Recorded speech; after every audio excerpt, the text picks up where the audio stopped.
দায়িত্ব নেওয়াটা আসলে অত্যন্ত চ্যালেঞ্জিং এই সময়, হ্যাঁ, এবং এটা রুটিন দায়িত্বের মধ্যে না। এর আগের বার যারা দায়িত্ব পালন করেছে তাদের সাথেও এই দায়িত্ব মিলবে না, দায়িত্ব এজেন্ডা হয়তো সম্পূর্ণই ভিন্ন হবে।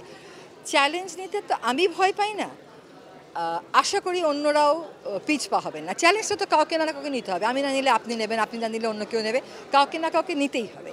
কিন্তু এই চ্যালেঞ্জটা যেন শুধুমাত্র এই কজন ব্যক্তি যারা শপথবদ্ধ তাদের না হয়, এই চ্যালেঞ্জটা যেন 18 কোটি মানুষেরই শপথ হয়।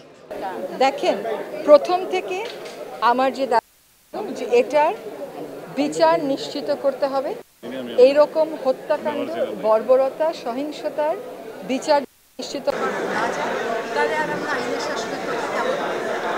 নিশ্চয়ই এখন একটা সামষ্টিক সিদ্ধান্ত গ্রহণ হবে যে কেমন করে সে বিচার।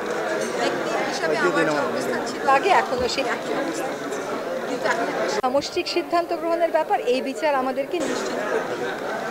আমরা যাত্রাটা শুরু হয়েছে সুশাসন, জবাবদিহিতা, মানবাধিকার, গণতন্ত্র, এ সমস্ত ক্ষেত্রে সবসময়, এবং এই কাজ তো কাউকে না কাউকে দায়িত্ব নিয়ে শুরু করতে হবে, দায়িত্ব